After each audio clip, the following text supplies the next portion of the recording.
Alors, mesdames et messieurs, ladies and gentlemen, bienvenue à la conférence d'information Procure qui va traiter du cancer de la prostate et la récidive.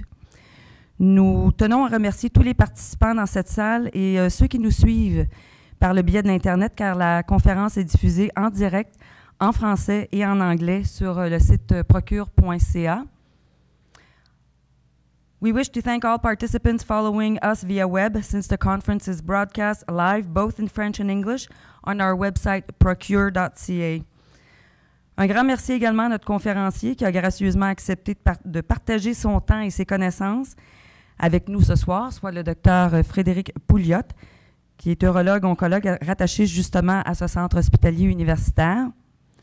Et sincères remerciements à nos donateurs et nos commanditaires, Astellas et Janssen, qui ont rendu cette soirée possible. Quelques rappels avant de commencer. For those following us via internet, if you have not heard the voice of our translator as of yet, please click the button English version in the lower right corner of your screen. Tout au long de la conférence, on vous invite à prendre en note vos questions. Vous pourrez les poser lors de la période de questions qui aura lieu après la présentation du docteur Pouliot. Pour ceux qui nous suivent via l'Internet, vous pouvez soumettre vos questions en français ou en anglais en utilisant le bouton « Poser une question ». Elles seront lues à ce moment-là au cours de cette période. Alors, si vous permettez, je vais prendre là, 3 minutes pour vous présenter Procure pour ceux qui ne sont pas familiers avec notre organisme. Alors, premièrement, on soutient tous les Québécois. Ce qu'il faut comprendre, c'est que chaque jour, 12 Québécois reçoivent un diagnostic de cancer de la prostate. Alors, c'est pourquoi on a été fondé en 2003. Procure est le seul organisme provincial qui est entièrement dédié à la lutte contre cette maladie. On a une mission, 3 axes d'intervention, soit la recherche, la sensibilisation, l'information et le soutien. Au niveau de la recherche, on parle d'une biobanque constituée grâce à 2000 Québécois qui ont généreusement fourni des échantillons biologiques. Vous êtes peut-être que certains d'entre vous êtes suivis justement par la biobanque Procure, ici au Cerceau. Alors, on calcule que c'est le plus bel exemple du don de soi à la collectivité. Et le but derrière tout ça est justement de faire des projets de recherche dans les centres hospitaliers universitaires. On a déjà investi plus de 7 millions de dollars. Et c'est de regarder à ce moment-là un homme qui reçoit un diagnostic versus un autre homme qui reçoit le même diagnostic, même âge, même stade. Pourquoi il y en a un qui récidiverait alors que l'autre n'aurait pas de récidive? Alors ça, c'est un des projets de recherche en cours par le biais de notre biobanque. Au niveau de la sensibilisation, bien, comme vous le savez, le 19 novembre prochain, c'est la Journée québécoise de sensibilisation pour le cancer de la prostate. Alors, on invite tout le monde à porter le nœud papillon. Vous pouvez vous le procurer directement sur notre site. Pour chaque dollar reçu, il y a 92 sous qui vont à la cause, dont justement 60 sous pour la biobanque Procure. Au niveau de l'information et du soutien, alors, bien justement, les conférences d'information comme celle de ce soir font partie de ce volet-là. Notre site web, les articles blog, les brochures, tous les outils qu'on met en place pour vous, nos programmes en entreprise, nos programmes avec les professionnels de la santé de première ligne, soit vos médecins de famille, font partie du programme Information Soutien. Alors, puis justement, vous allez entendre parler de plus en plus de Procure. Puis incessamment, là, on va rendre accessible notre site web, notre nouveau site web qui est absolument magnifique là, au cours des prochaines semaines. Alors, vous allez en entendre parler. Notre ligne sans frais, peut-être que plusieurs d'entre vous avaient déjà parlé à une de nos infirmières spécialisées en neuro-oncologie. Alors, à ce moment-là, il ne faut pas hésiter à nous appeler. Elles sont là pour répondre à vos questions. Quand vous êtes entre 2 rendez-vous, il faut vraiment en profiter, là, les commentaires qu'on a, et puis les réponses sont retournées en dedans de 24 heures. Alors, c'est définitivement un programme là, qui est très positif, qui apporte beaucoup de soutien moral à tous ceux qui nous appellent, que vous soyez patient, conjointe, membre de la famille, collègue, on est ouvert, on est là pour soutenir tout le monde.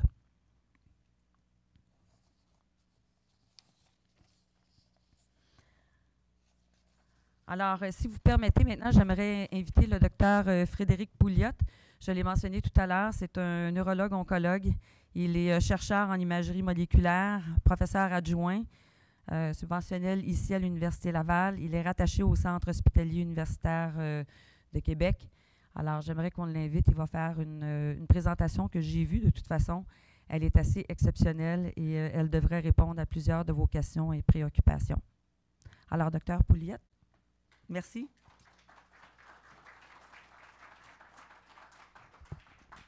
Merci beaucoup, Madame Beauchemin. Bonsoir à tous et à toutes. Ça me fait grand plaisir d'être ici ce soir pour discuter du cancer de la prostate. La thématique de ce soir sera un peu la prise en charge de la récidive après un traitement primaire. Je vous remercie à vous tous de vous être déplacés ici pour pouvoir discuter ensemble de ce stade de la maladie. Aussi à tous ceux qui sont sur le web. On m'a dit qu'il y en avait plus d'une centaine d'inscrits, donc on a un échantillon ici pour l'interaction. Il y en a d'autres aussi. Des questions viendront sûrement aussi via le web. Donc, ce soir, évidemment, on va parler de la récidive du cancer de la prostate après le traitement, soit par radiothérapie ou chirurgie. Et on va discuter un petit peu comment est-ce qu'on détecte ça, comment on le prend en charge, quels sont les traitements qu'on peut faire à ces patients-là qui récidivent, soit localement ou à distance. On entend beaucoup parler du cancer de la prostate à des stades précoces, les enjeux du dépistage, est-ce qu'on devrait dépister le cancer de la prostate ou pas? Une fois qu'on a diagnostiqué un cancer de la prostate, qu'est-ce qu'on doit faire? Une surveillance active, de la radiothérapie ou encore de la chirurgie? Ici, ce soir, on va vraiment aborder un autre stade de la maladie complètement. C'est le patient qui a déjà eu son traitement local. Évidemment, il a eu son diagnostic.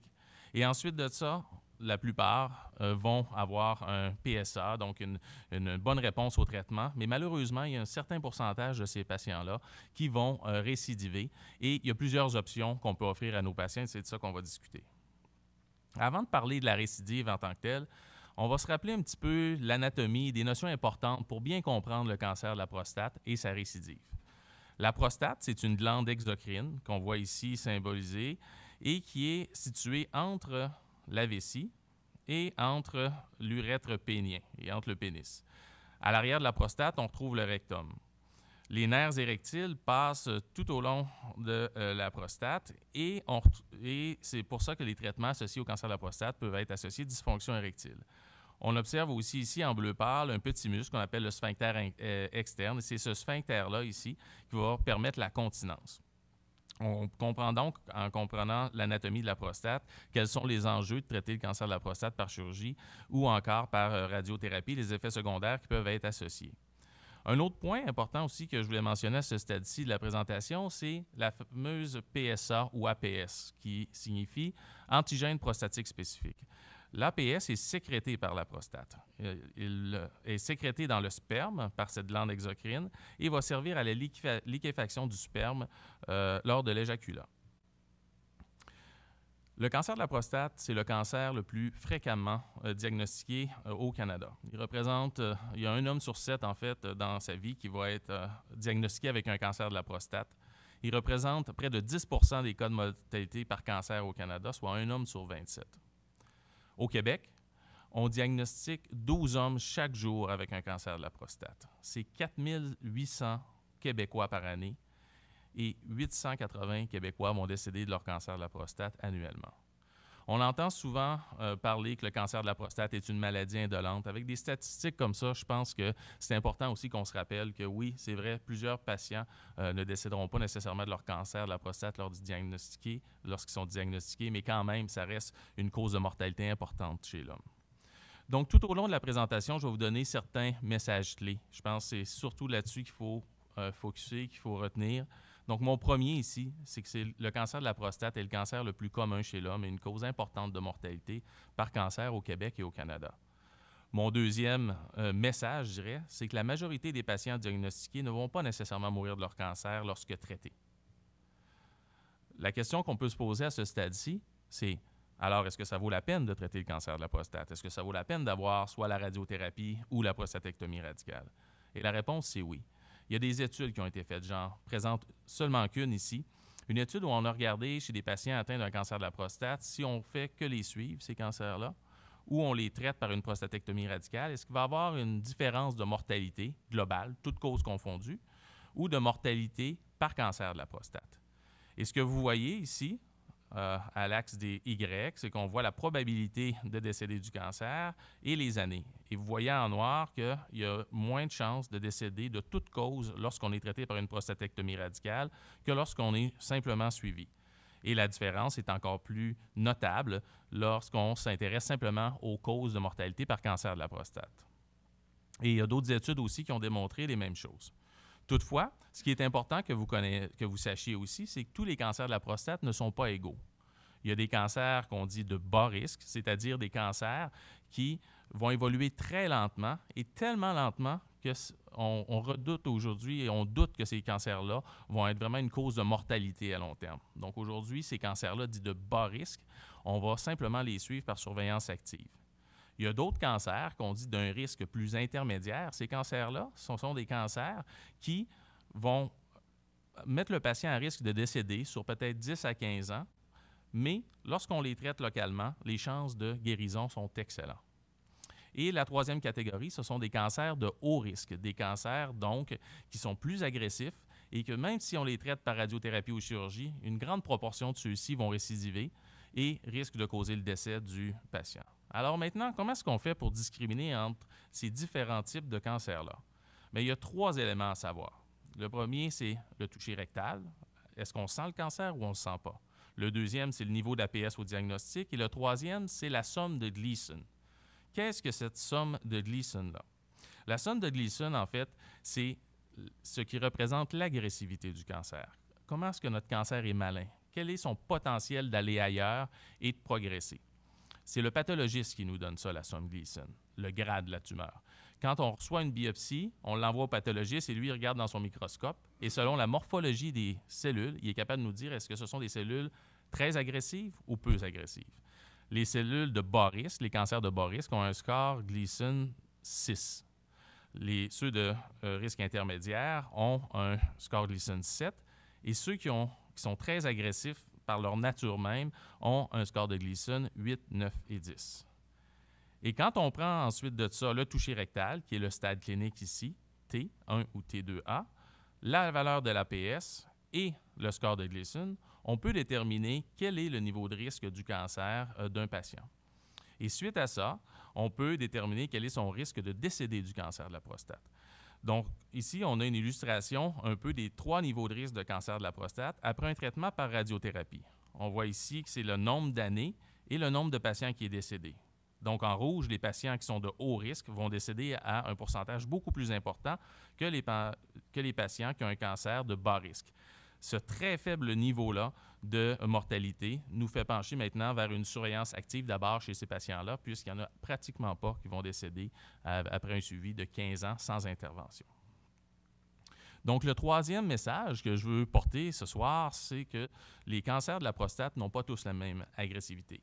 On entend souvent les patients nous dire « J'ai un ami, il a eu un cancer de la prostate, il a eu sa prostatectomie radicale, il n'a jamais récidivé, je veux la prostatectomie radicale. » Et il y a un autre qui dit « J'ai un ami, il a eu la radiothérapie, il a récidivé.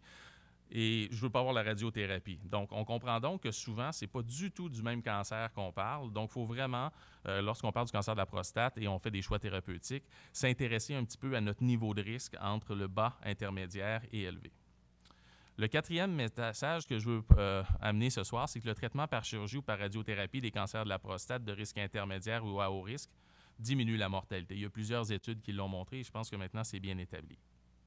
Maintenant, assez d'introduction, rentrons au cœur du sujet, soit la détection et la prise en charge de la récidive du cancer de la prostate après un traitement primaire.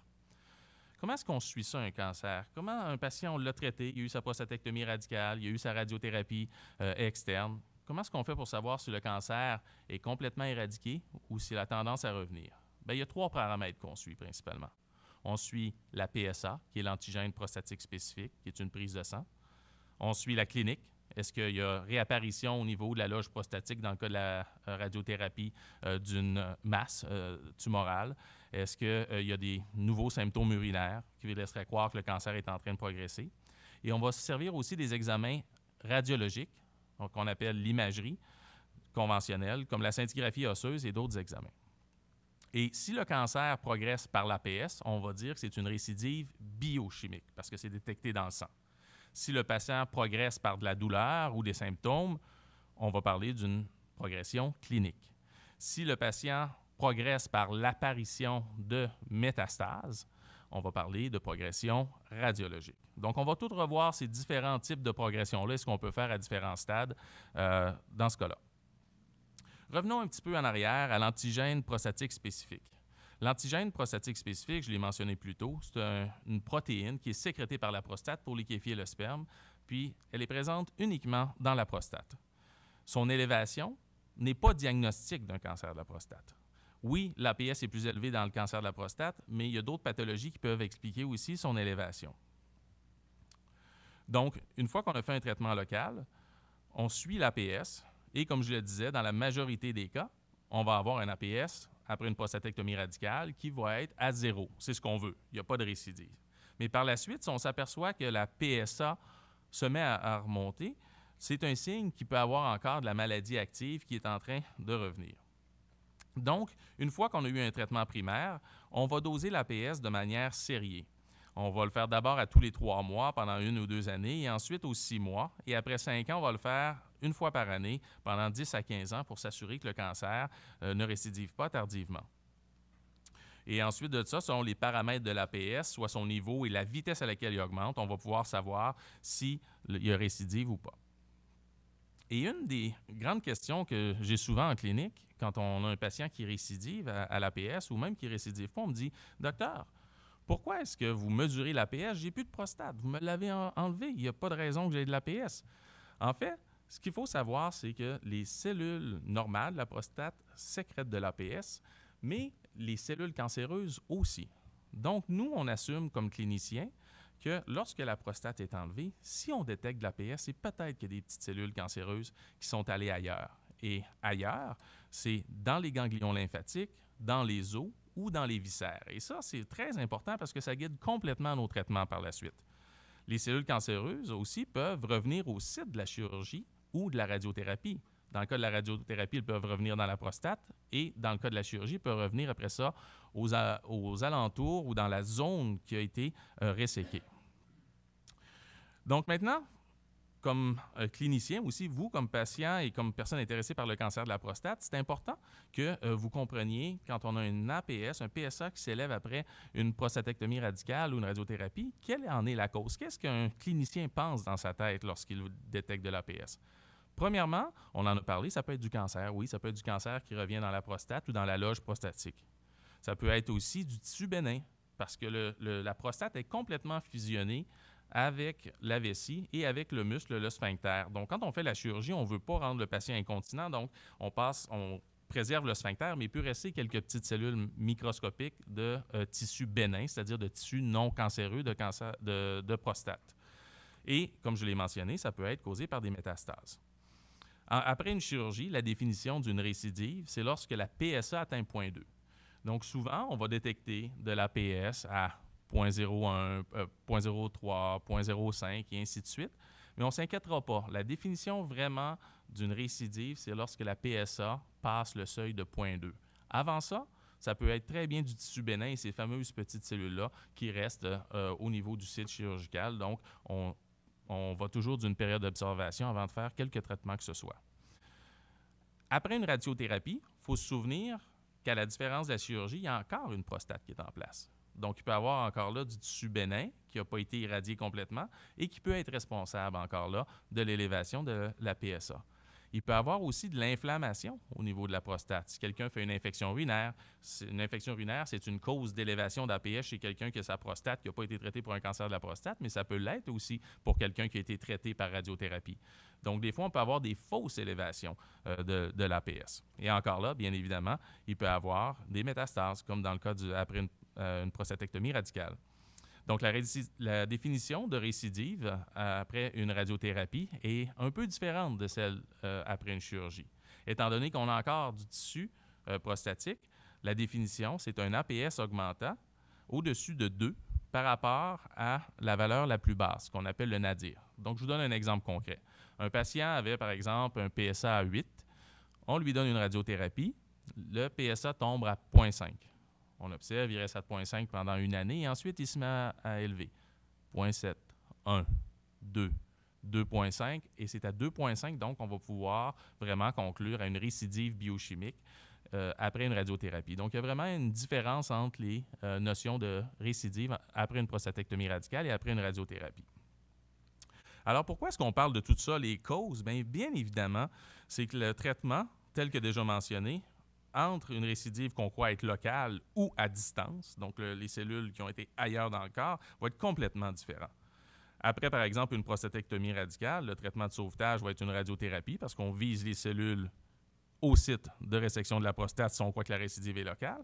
Mais si on croit qu'elle est à distance, qu'on croit qu'il y a des métastases ailleurs, bien, ça ne sert à rien d'irradier la zone prostatique. Il va y avoir quand même une récidive qui va continuer de progresser. Donc, on va y aller plus vers des traitements systémiques.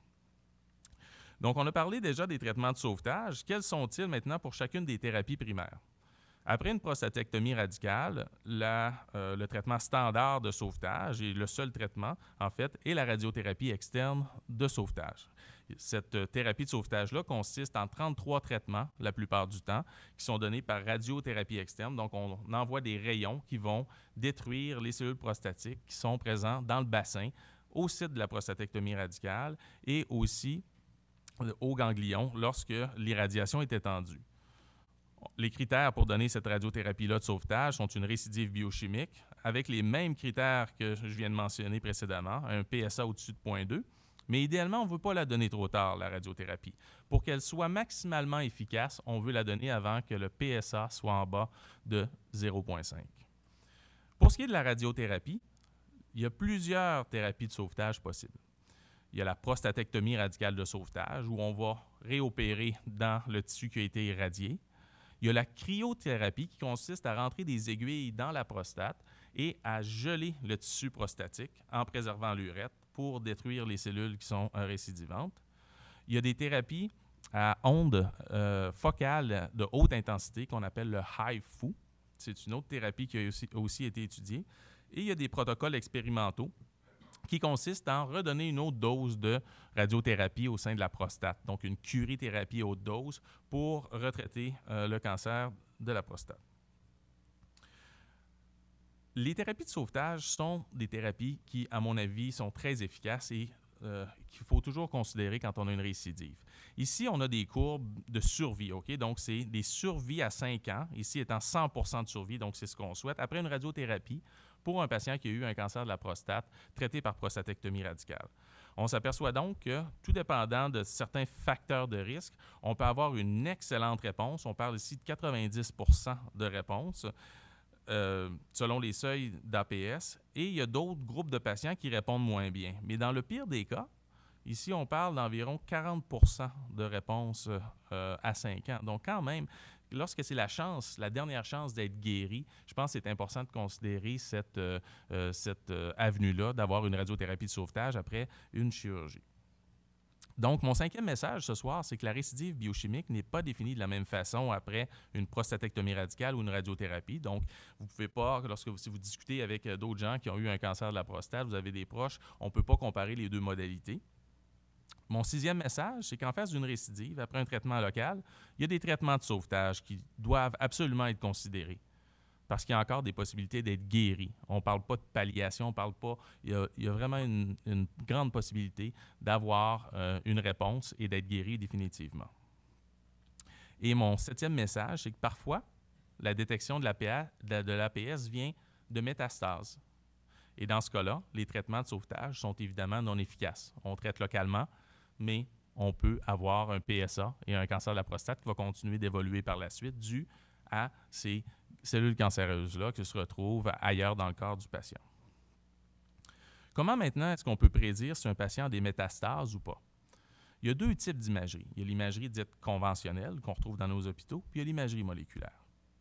Lorsqu'on parle d'imagerie conventionnelle, c'est donc les examens de radiologie, on peut avoir de l'imagerie dite anatomique. On regarde l'anatomie du patient. Est-ce qu'il y a une métastase qu'on peut voir parce qu'il y a un gros ganglion? Est-ce qu'il y a une métastase qu'on peut voir parce qu'il y a une déformation de l'os?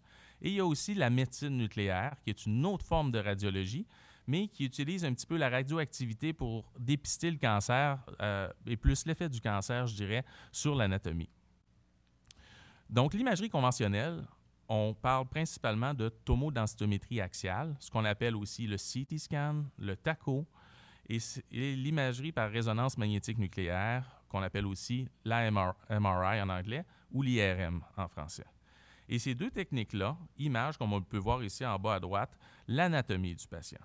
Donc, la tomodensitométrie axiale, ce qu'elle fait, elle, c'est qu'on envoie de la radiation et on coupe, autrement dit, le patient en tranches et on reconstitue par ordinateur toutes ces tranches-là et ça permet de reconstituer l'anatomie et de suivre sur toute la longueur, par exemple, de l'abdomen et du bassin, l'anatomie du patient. Et on peut voir ici, par exemple, là où il y a une petite flèche blanche qui a un ganglion augmenté de volume suspect d'une métastase.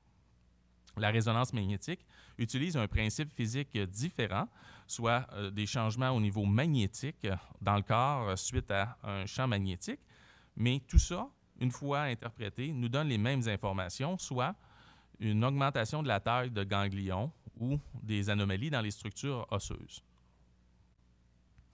Comment est-ce qu'on fait maintenant pour diagnostiquer des métastases osseuses? On sait que le cancer de la prostate métastatique se retrouve à 85% des cas dans les os.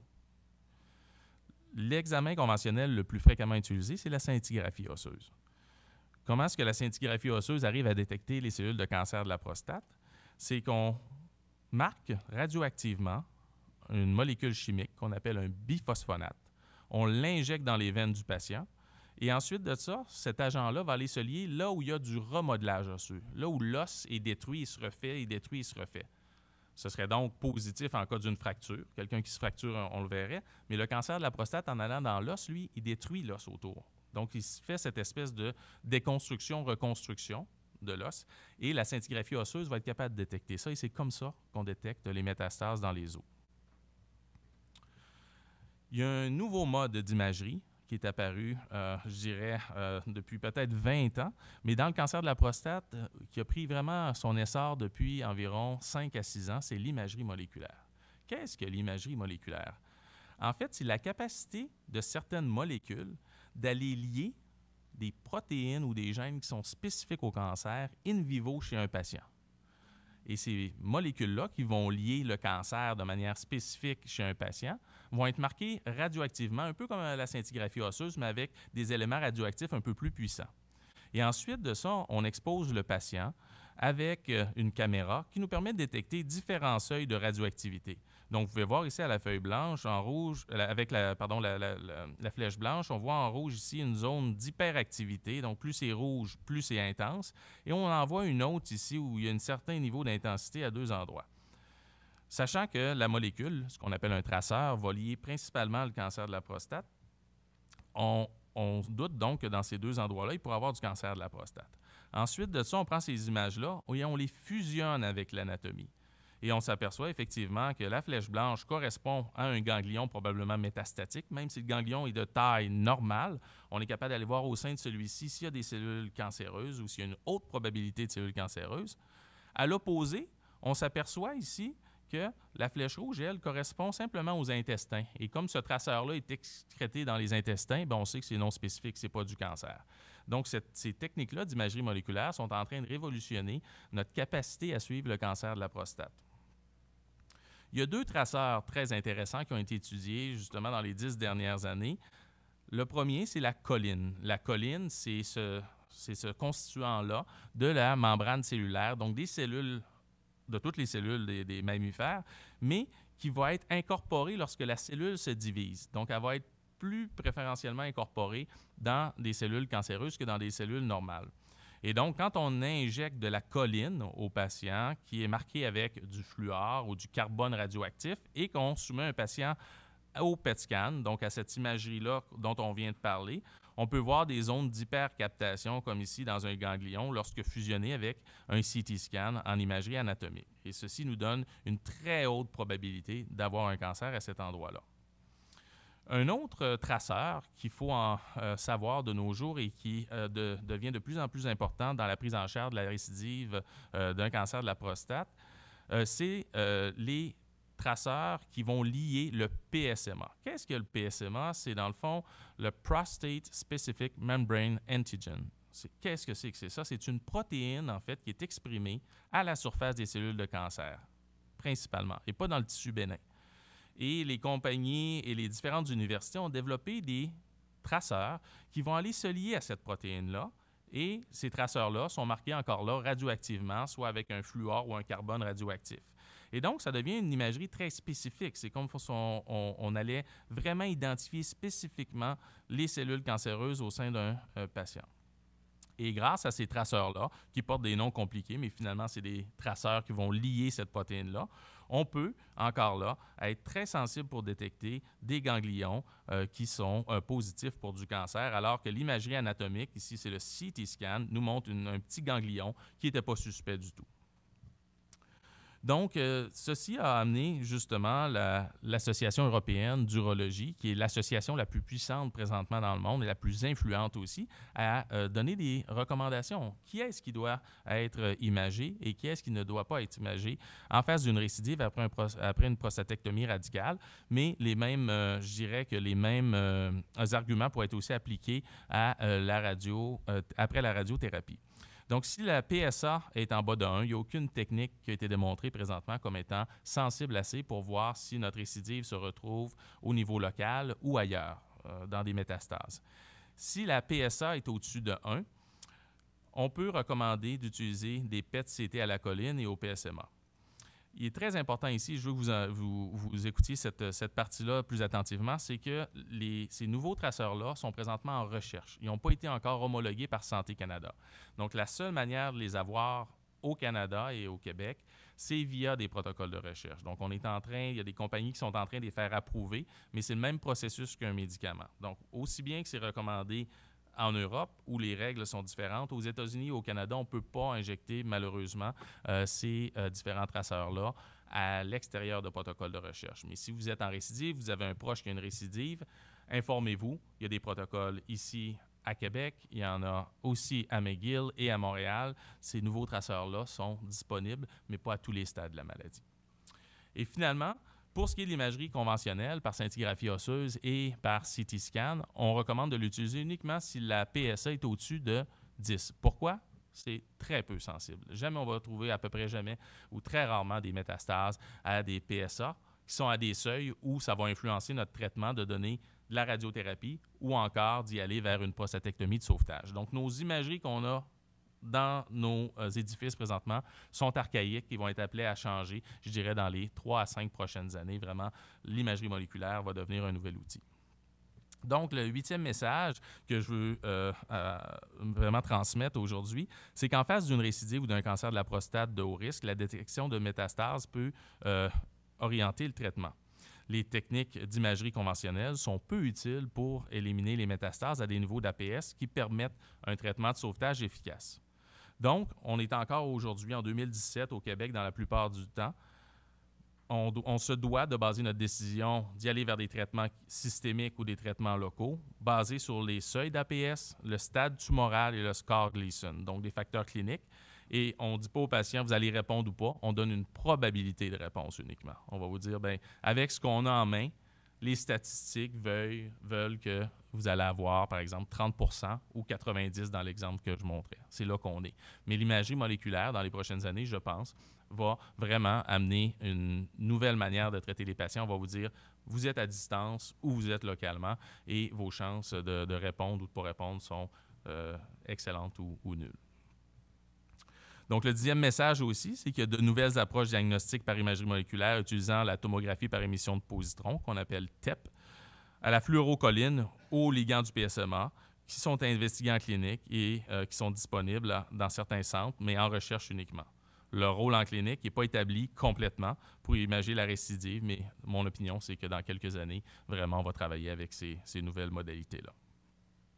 Donc maintenant, on a parlé vraiment, je dirais, des traitements de sauvetage, on a parlé de la récidive, et après, malheureusement, il y a certains patients qui vont progresser quand même, malgré la radiothérapie, malgré la chirurgie, malgré les traitements de sauvetage, et l'APS va continuer de s'élever toujours. Je voulais vous mentionner, c'est un moment extrêmement anxiogène pour un patient. On avait toujours, je dirais, la ferme conviction qu'on pouvait être guéri, mais là, on rentre dans une autre phase de notre maladie. La maladie progresse malgré tous nos traitements locaux. À ce stade-ci, ce que je veux mentionner, c'est qu'on n'est pas obligé nécessairement de réagir et de traiter tout de suite. OK?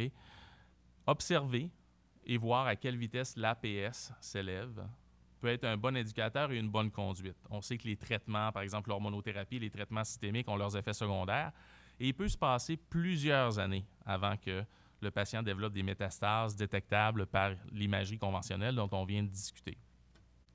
Il y a des études qui datent de plusieurs années, mais qui ont quand même montré que pour les cancers Gleason 6 et 7, il peut vraiment s'écouler plusieurs années entre la récidive biochimique et l'apparition de métastases. On parle de 8 à 10 ans, c'est quand même beaucoup, là. Aujourd'hui, maintenant qu'on ne traite plus les cancers de la prostate, ou beaucoup moins les cancers de la prostate de Gleason 6 et les bas risques, c'est sûr que je m'attendrais à ce que la cohorte, la progression soit un petit peu plus rapide. Mais le message ici, ce n'est pas de retenir 8 ans, ce n'est pas de retenir 9 ans. C'est de savoir qu'une période d'observation pour voir quelle est la dynamique du cancer, la rapidité d'évolution du cancer, c'est approprié dans plusieurs cas et éviter de se soumettre à des traitements trop tôt et ainsi avoir les effets secondaires alors qu'on aurait pu attendre plusieurs années avant que des métastases se développent. Maintenant, le cancer, une fois qu'il a résisté aux traitements locaux ou qu'il s'est échappé du bassin, on parle de cancer métastatique, on a besoin d'entamer à ce stade-ci des traitements dits systémiques. Il y a une panoplie de traitements systémiques à différents stades de la maladie et on va les revoir un à un. Le premier traitement, qui est la base du traitement du cancer de la prostate, c'est la castration. Pourquoi est-ce que la castration est un traitement si important? Eh bien, c'est que les cellules prostatiques carburent à la testostérone ou aux stéroïdes mâles. Okay? Donc, sans stéroïdes type testostérone ou dihydrotestostérone, les cellules vont mourir ou rester en sénescence. Donc, la première thérapie, la base de la thérapie pour contrôler le cancer de la prostate, c'est justement de bloquer ces traitements-là. Et quelles sont les sources de testostérone ou d'androgène? Ce sont les testicules principalement et les glandes surrénales. Les glandes surrénales, ce sont des petites glandes qu'on a au-dessus des reins et qui sécrètent toutes sortes de stéroïdes, qui sécrètent aussi l'adrénaline, mais une partie de leur sécrétion, ce sont des androgènes et eux peuvent servir à la prolifération des cellules cancéreuses. Donc, quand on regarde le traitement de base par hormonothérapie qu'on peut faire en 2017, on a plusieurs cibles. On peut cibler, en fait, les testicules eux-mêmes, soit qu'on enlève les testicules chirurgicalement ou on castre chimiquement les patients. Qu'est-ce que cette castration chimique-là? En fait, pour que les testicules sécrètent de la testostérone, il faut qu'ils soient stimulés par des hormones qui sont sécrétées par l'hypophyse. Ces hormones-là sont la LH principalement, et ils vont dire aux testicules sécrètent de la testostérone. Et il y a des molécules qui ont été développées qu'on appelle les agonistes de la LHRH ou les antagonistes de la LHRH qui vont bloquer la sécrétion de LH et donc le testicule ne sécrétera plus de testostérone. C'est les fameuses injections aux 3 mois qu'on va avoir de Leuprolide, Goserelin, les autres noms que vous savez aussi, Firmagon, Eligard, toutes les différentes Zoladex, les différents agents qu'on donne. Donc, c'est la castration dite chimique. On peut aussi bloquer en 2017 l'action des surrénales. Ça, c'est assez nouveau. C'est depuis 2008 qu'on utilise, qu'on exploite cette zone-là, avec une pilule qu'on appelle l'abiraterone acétate, et je vais revenir pour expliquer son mécanisme d'action. Mais c'est une autre cible qu'on peut utiliser. On peut aussi bloquer directement le mécanisme d'action des androgènes dans la cellule prostatique. Parce que la testostérone, elle arrive près de la cellule prostatique, elle rentre dans la cellule, puis elle va lui dire « prolifère ». Mais ça passe par ce qu'on appelle un récepteur. Il y a une molécule qui accepte la testostérone ou l'androgène, puis qui va dire à la cellule « active-toi ». Il y a moyen de remplacer une molécule qui va lier son récepteur, mais sans l'activer. Donc, il va prendre la place de la testostérone. Donc, ces bloquants, ces anti-androgènes-là, sont le bicalitamide et l'inzalutamide, et ce sont des agents actifs aussi pour traiter le cancer de la prostate quand il est au niveau systémique. Donc, plusieurs voies pour lesquelles qu'on peut exploiter pour contrôler le cancer de la prostate. Maintenant, lorsqu'un patient est sensible à la castration, qui n'a jamais été exposé aux androgènes, qu'est-ce qu'on peut utiliser? Donc, ce sont principalement les agonistes, les antagonistes, le bicalutamide ou la castration chirurgicale. C'est nos options actuellement en 2017. Malheureusement, une fois qu'un patient a été placé sous hormonothérapie, on parle ici d'un contrôle de la maladie. On ne peut pas guérir rendu là lorsque l'hormonothérapie a été initiée dans un but vraiment de contrôler la maladie et de manière inévitable, il va devenir ce qu'on appelle résistant à la castration. Donc ça, c'est un autre stade de la maladie qui va se développer après quelques années d'exposition aux agents castrants. Et ensuite de ça, les patients qui vont devenir résistants à la castration vont souvent développer des métastases par la suite visibles à l'imagerie conventionnelle. Et ensuite de ça, on va donner différentes lignes de traitement pour contrôler la maladie et la douleur et aussi prolonger, bien entendu, la vie des différents patients.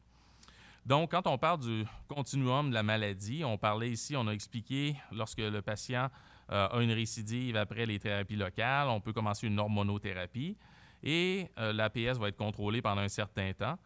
Après quelques années, on va voir l'APS se réélever et le patient peut devenir d'un patient non métastatique par imagerie conventionnelle à la détection de métastases. Et c'est avec cette détection-là de métastases qu'on peut considérer d'autres agents qui vont contrôler la maladie et aussi prolonger la vie.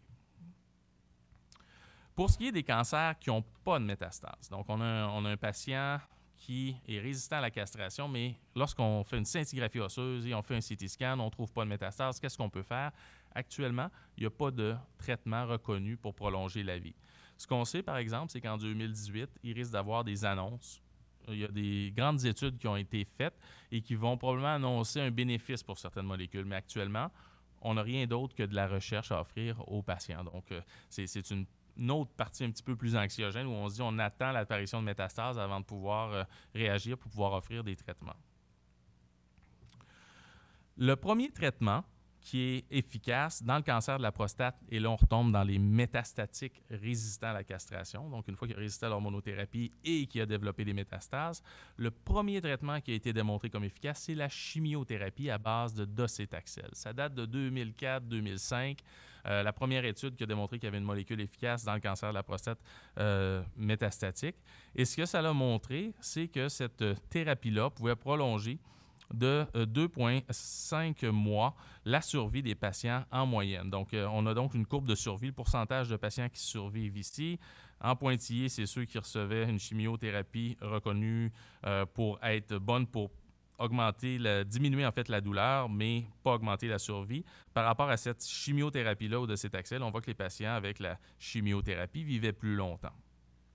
Donc, vraiment, là, on avait de nouvelles options pour le cancer de la prostate métastatique et résistant à la castration. Par la suite, il y a eu d'autres agents hormonaux qui sont apparus dans les années, je dirais, 2008-2010 et ainsi de suite. Et ce sont l'abiraterone acétate, dont on a déjà parlé, et l'enzalutamide. L'abiraterone acétate, c'est une pilule qui se prend et qui agit principalement sur la surrénale. Donc, quand le cancer de la prostate se remet à proliférer sous castration des testicules, on peut aller bloquer les enzymes qui font les androgènes, donc aller bloquer la sécrétion des androgènes par les surrénales. Et là, le cancer de la prostate n'aura plus assez d'androgènes pour proliférer et il va retomber en stagnation et on va contrôler la maladie pendant une période de temps. Donc, c'est une molécule qui est efficace pour traiter le cancer de la prostate métastatique et résistant à la castration. Et les études ont montré qu'il augmentait la survie, qu'il augmentait le temps à la chimiothérapie, diminuait la douleur. Il y avait plusieurs avantages qui étaient décrits dans les études. Une autre molécule qui agit aussi sur la voie des androgènes, mais pas par un même mécanisme, c'est l'enzalutamide, qu'on appelle aussi Xtandi. L'enzalutamide, c'est un super anti-androgène. Je vous parlais tantôt qu'il y avait un récepteur des androgènes qui, lui, servait d'accueillir la testostérone, puis d'aller dire à la cellule, au niveau de ces gènes, prolifère, fais d'autres cellules et active-toi.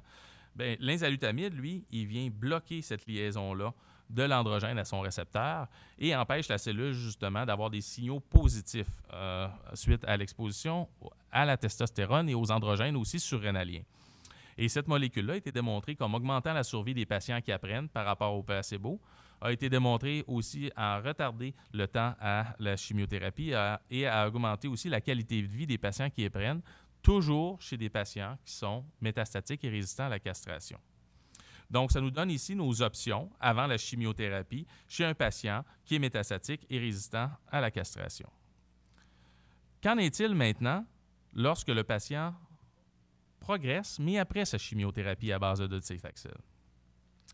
Il y a toujours des options encore qui ont été étudiées. Il y a l'abiraterone acétate et la prénisone. Il y a une autre forme de chimiothérapie plus puissante qui est le cabazitaxel, qui ressemble beaucoup au docetaxel, mais qui est plus puissant. On peut donner de l'enzalutamide encore là. Et on peut donner aussi une forme de ce qu'on appelle en anglais radionuclide therapy, c'est-à-dire une thérapie qui est basée sur la radiation, qui est le radium-223. Qu'est-ce que ce radium-223-là? Comment est-ce qu'une thérapie basée sur la radiation peut contrôler un cancer qui est répandu partout dans l'organisme? En fait, le radium, c'est un analogue du calcium. Bien, ce n'est pas un analogue, mais c'est un atome qui a les mêmes propriétés, je dirais, que le calcium. Il va aller se lier là où le calcium se lie. On s'est toujours fait dire de boire du lait parce que c'était bon pour les os. Et ce qui fait que nos os sont très bien, sont extrêmement robustes, c'est qu'il y a de la calcification dedans. Les protéines sont calcifiées dues au calcium. Et le radium, lui, a cette propriété-là d'aller se lier à la même place que le calcium. Sauf que le radium, lui, il est radioactif. Il va se désintégrer. Puis il va envoyer des particules qu'on appelle des particules alpha qui sont extrêmement toxiques pour les cellules. Donc, pour faire une analogie avec la scintigraphie osseuse, la scintigraphie osseuse, on disait qu'il allait avoir de la captation là où l'os se remodèle. Quand l'os se reconstruit, se déconstruit, se reconstruit, se déconstruit, il y a du calcium qui est mis à chaque fois. Mais le radium, lui, il va aller dans ces endroits-là, sauf qu'au lieu de rester là et servir à la synthèse osseuse, il va se désintégrer puis il va attaquer les cellules cancéreuses. C'est ce qu'on a ici d'illustré. Donc là où il y a du remodelage osseux, le radium, tout comme le calcium, va aller dans l'endroit où il y a du remodelage et va attaquer les cellules cancéreuses pour les détruire. Évidemment, le radium fonctionne quand il n'y a pas de métastase ailleurs dans les ganglions ou dans le foie, par exemple, parce que là, il n'y a pas de remodelage osseux. Donc, les indications de cette molécule-là sont principalement après une chimiothérapie ou chez des patients qui ne sont pas éligibles et qui ont des métastases osseuses. Et cette molécule-là va, tel qu'on le voit depuis le début, augmenter la survie comme les autres agents et va aussi diminuer la douleur des patients qui ont des douleurs causées par leur métastase osseuse. Donc, c'est vraiment une option qui fait partie de l'arsenal thérapeutique qui est très différente des autres. L'autre agent dont j'ai déjà parlé, c'est le cabazitaxel. C'est un agent chimiothérapeutique et qui va être indiqué après le docetaxel et qui va lui aussi augmenter la survie de la cohorte après un traitement au docetaxel. Donc, où en sommes-nous en 2017 dans notre arsenal thérapeutique chez un patient qui a des métastases, qu'on a castré, qui a récidivé et qu'on entrevoit faire des traitements, on a quand même 5 options. 5 options. Idéalement, on voudrait toutes les utiliser, les essayer une après l'autre chez nos patients. Donc, il y a des molécules qui vont cibler la voie des androgènes, mais de manière plus puissante que la castration seule, qui sont l'abiraterone et l'enzalutamide. Et il y a des agents qui vont cibler d'autres voies dans les cellules, qui sont le cabazitaxel et le docetaxel, qui sont des chimiothérapies, et le radium-223, qui va être un agent qui cible l'os et qui va cibler les métastases osseuses principalement. Donc, une autre illustration des traitements actuellement homologués pour le cancer de la prostate au Canada.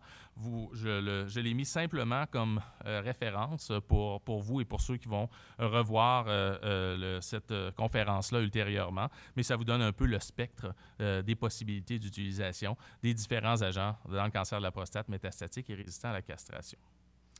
Donc, mon 12e message maintenant, c'est que les nouveaux traitements pour le cancer de la prostate métastatique et résistant à la castration ont permis d'augmenter la survie moyenne des patients de plusieurs mois et même voire plusieurs années. Quand on regarde l'étude docetaxel, la première étude des patients résistants à la castration métastatique, les patients avaient une survie moyenne de 18 mois. Les dernières études qui ont été faites avec l'abiraterone et l'enzalutamide, on parle d'une survie de 35 mois. Il y a un gain qui a été fait là et ça continue. Donc, il faut garder espoir. Puis, il y a vraiment de nouveaux agents qui sont développés en études et on a de plus en plus d'indications. Une autre composante, je dirais, de la récidive du cancer de la prostate lorsqu'il devient métastatique et résistant à la castration, c'est la prévention des complications osseuses. Pourquoi? Bien, le cancer de la prostate, je vous mentionnais tout à l'heure que 85% des patients métastatiques vont avoir des métastases osseuses lorsqu'ils deviennent résistants à la castration. Et ces métastases osseuses-là vont causer toutes sortes de complications. Ils peuvent causer des fractures par destruction de l'os, peuvent causer de la douleur, peuvent même compresser la moelle épinière, parce que si la métastase est dans la colonne vertébrale et qu'il se fait une fracture, ça peut venir comprimer. Donc, il y a toutes sortes de complications qui peuvent survenir et ça a des conséquences majeures. Hein, vous comprenez, la douleur, la perte d'autonomie. Il peut y avoir une diminution de la qualité de vie. Et évidemment, une hausse des coûts en santé s'il faut réparer ces lésions-là et opérer les patients. Donc, vraiment, essayer de prévenir ces complications-là osseuses fait partie aussi des traitements du cancer de la prostate résistant à la castration. Et il y a 2 molécules qu'on appelle l'acide zolédronique et le dénosumab qui sont maintenant administrées de manière concomitante. Donc, avec les agents que je viens de mentionner, la biratérone, l'enzalutamide, le docétaxel, le radium et les autres, qui sont donnés avec pour justement non pas augmenter la survie des patients, mais prévenir les complications de la progression de la maladie. Et vraiment, il faut considérer ces agents-là si on a un cancer de la prostate résistant à la castration et métastatique pour diminuer ce qu'on appelle la morbidité, les effets des métastases osseuses qui progressent. Donc, il faut vraiment considérer les événements osseux qui surviennent suite à la progression du cancer de la prostate. Et il faut aussi essayer de les prévenir en donnant des médicaments qui vont diminuer ces événements-là. Et ça a été démontré dans des études sérieuses. Et on a ces agents-là qui vont prévenir les complications osseuses disponibles au Canada. Il y a 2 points. Je sais que c'est un long exposé. On est parti du début de la récidive. On est rendu au cancer de la prostate, résistant à castration, les agents possibles. On a vu toutes sortes de choses. Je voulais quand même vous mentionner 2, je dirais, nouveautés ou des nouveautés dans la littérature et aussi dans notre manière de gérer les cancers de la prostate récidivants. La première, la première a été annoncée cette année, en 2017. On s'est aperçu que lorsqu'on a un cancer de la prostate qui récidive après une chirurgie, OK, et qu'on donne la radiothérapie de sauvetage, il y a un sous-groupe de patients qui, si on donne de l'hormonothérapie, soit pour 6 mois ou 2 ans, on va diminuer la mortalité de ces patients-là. Donc ça, vraiment, on peut utiliser l'hormonothérapie plus tôt. Pas uniquement attendre qu'il y ait des métastases, mais on peut le donner avec avec la radiothérapie, avec encore espoir d'être guéri. Donc, il y a une combinaison. Donc, si vous vous retrouvez en face d'un cancer de la prostate qui récidive et pour lequel on considère la radiothérapie, il faut discuter aussi du potentiel bénéfice d'avoir de l'hormonothérapie concomitant. Les études ici, bien, on en a vu plein de courbes, c'est pas tant parlant pour vous, mais sachez que c'est la survie sans progression. Et vous voyez donc en rouge les patients qui ont reçu de l'hormonothérapie concomitante par rapport à ceux qui n'en ont pas reçu. Et ici, la survie globale d'un sous-groupe de patients, ceux qui avaient un PSA au-dessus de 1,5 avant la radiation, qui ont reçu de l'hormonothérapie par rapport à ceux qui n'en ont pas eu. Donc, vraiment, ça, c'est une nouvelle donnée qu'il faut considérer si on a une récidive. L'autre nouveauté, qui est un petit peu moins, je dirais, nouvelle, qui date déjà de 2 ans, mais que je pense qu'il est important que tous ceux qui s'intéressent à la récidive du cancer de la prostate et au cancer de la prostate doivent savoir, c'est que lorsqu'on initie une hormonothérapie en première intention, quand un patient est métastatique, il faut considérer maintenant de la chimiothérapie à cet endroit-là. Okay? Donc, on parlait tout à l'heure que la chimiothérapie était classiquement gardée pour le cancer de la prostate résistant à la castration et métastatique. Maintenant, le cancer de la prostate sensible à la castration, c'est-à-dire lorsqu'on initie les traitements, pourrait bénéficier d'un traitement avec de la chimiothérapie.